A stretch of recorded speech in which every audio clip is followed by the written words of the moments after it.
What does the indie rock music scene and the classic video game Super Mario have to do with building your business and growing your audience on YouTube, LinkedIn, TikTok, and beyond? Both indie bands and game designers have mastered ways to keep fans and players engaged for the long term. In this episode, we'll unpack how indie rock's authentic community building approach combines with three powerful psychological strategies from Super Mario that you can apply to your social media content marketing efforts. Whether you're a coach, course creator, or entrepreneur, or you're a marketer, this episode will give you practical insights and actionable steps to help you build deeper connections and keep your audience coming back for more. Let's dive in. Welcome to Talkfluence, where we decode the art of influence through the world of music. I'm Dr. Z, a medical doctor turned YouTube Padawan. And each episode, we dive deep into the mindset, strategy, and storytelling behind brands, artists, scenes, and scenes that changed everything.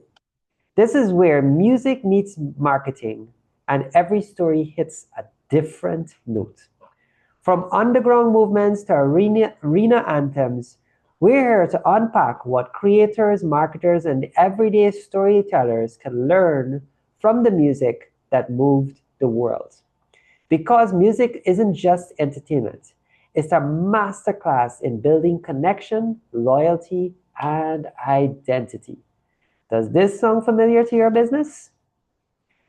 So let's start with the indie rock scene. Indie rock emerged as a reaction to mainstream music's commercialization. Bands rejected the big deals, the big labels' control, and chose instead to take matters into their own hands. The DIY or do-it-yourself ethic created a culture where authenticity mattered more than polish or mass appeal. Bands connected with fans in personal and meaningful ways through intimate shows, small press runs, and grassroots promotion. Does this sound like how a coach or course creator operates? Take, for example, the band Fugazi. They famously maintained low ticket prices, refused to sell out, and prioritized their fans' experience over profits. Their approach built fierce loyalty and a sense of belonging amongst its listeners.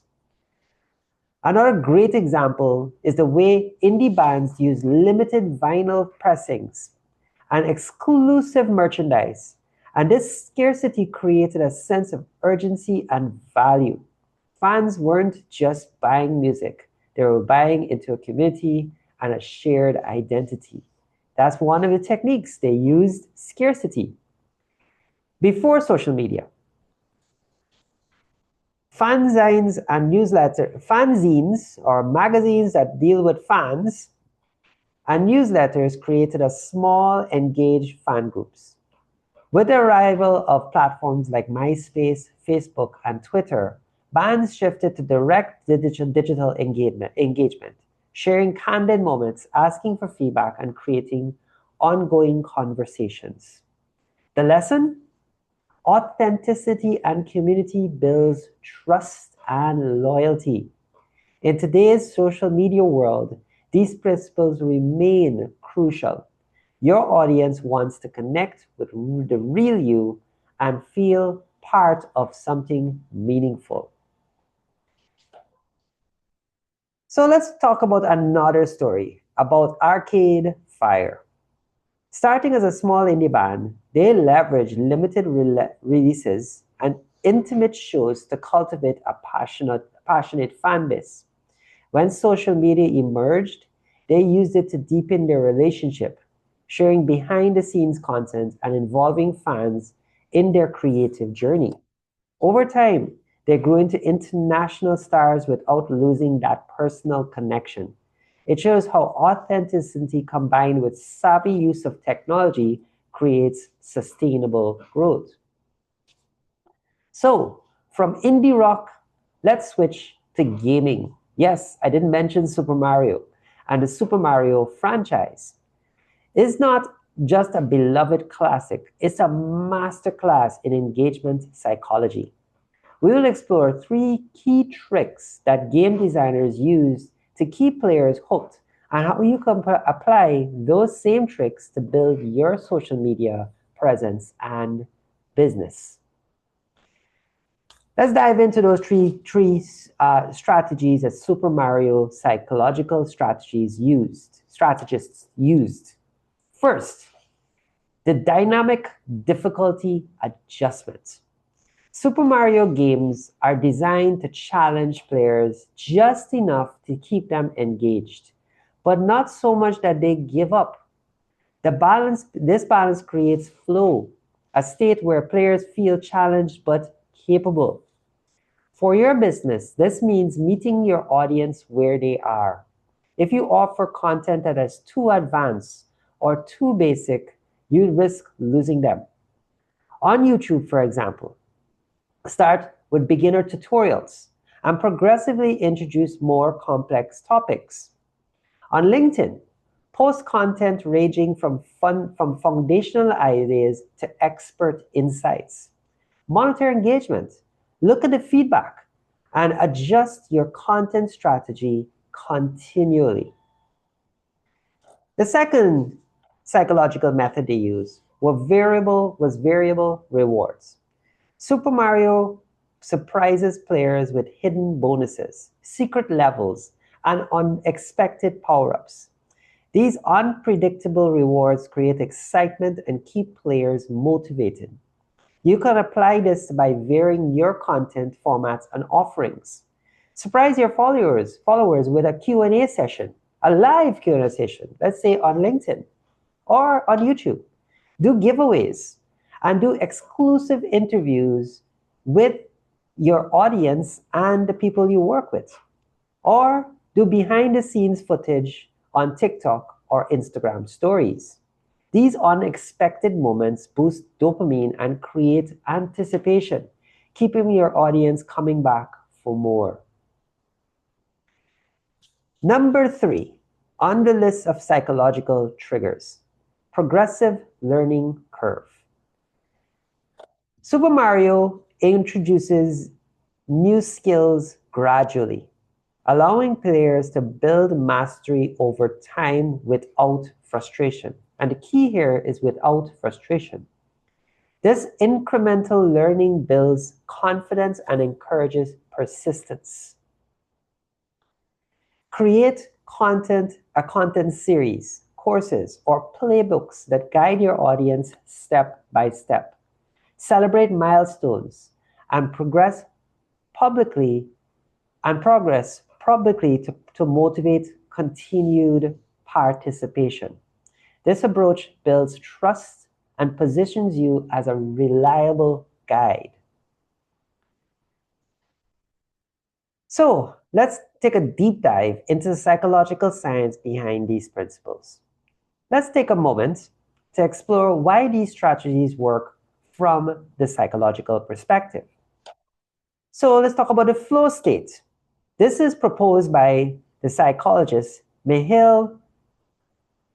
I will spell this out. Csikszentmihalyi. I was trying to pronounce that name for several minutes, so I've just given up.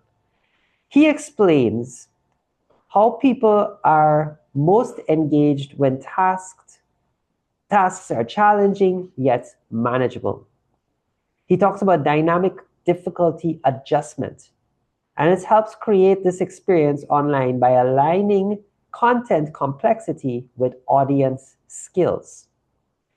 Let's talk about variable rewards. These relate to operant conditioning and dopamine release in the brain. Unpredictable rewards are more motivating than fixed ones because they create excitement and anticipation. If you're not expecting it and you suddenly get it, think about that present or that surprise phone call that you got that sent you into the excitement and really you were not expecting it. And then there's a progressive learning curve. This builds self-efficacy, self-confidence, and the belief in one's ability to succeed, which is a critical driver of motivation. Understand, these mechanisms help you design content and campaigns that tap deep into human motivation. So let's combine indie rock authenticity with Super Mario engagement. Now, imagine combining a genuine community building of indie bands with psychological hooks from Super Mario.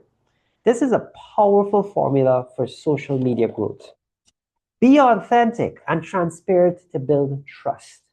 Use scarcity and exclusivity to add value and urgency. Tailor your content to your audience's skill levels. Surprise them with variable rewards and guide them with a clear path for growth. For example, on YouTube, you might create a limited time challenge series that encourages participation and rewards progress. On LinkedIn, share exclusive reports or early access content with your engaged followers. And on TikTok, post unexpected collaborations or quick tips that feel fresh and spontaneous. Engagement loops like comments, shares, and live interaction keep your audience involved and build lasting relationships. So, let's make this practical. Here are 3 exercises for you to try. Review your current content and ask, are you showing your authentic self and fostering a community? Number 2, identify ways to introduce surprise or variable rewards. Could you add a live session, a giveaway, or exclusive content for your followers? And map out a content series or learning path that gradually builds your audience's knowledge or skills. Try implementing one of these this week and observe how your audience responds. So let's answer some frequently asked questions and crack some myths. You might wonder, do I need a big budget to do this? No. Indie bands succeeded on authenticity and creativity. These psychological principles are powerful regardless of resources. Is this only for certain industries? And again, this is absolutely not. Whether you're a coach, consultant, artist, or entrepreneur, these insights apply universally. Now, question number 3. What if I don't have a large audience yet? Start small. Build authentic relationships with your existing followers and grow from there. And as a caveat to that, social media has changed from being social to more interest-based. You can have as few as 6 or 7 followers and get thousands of views. Or you can have 10,000 followers and only get 1,000 views. Whether the amount of followers are high or low, it's all about authenticity and getting your content out there. So, thank you for spending this time with me. If you found value in this episode, please subscribe. Join our community for more practical strategies to grow your business with smart social media and marketing insights. That's it for today. And if you want to keep up with what is coming next, subscribe so that way you get an update of our next episode.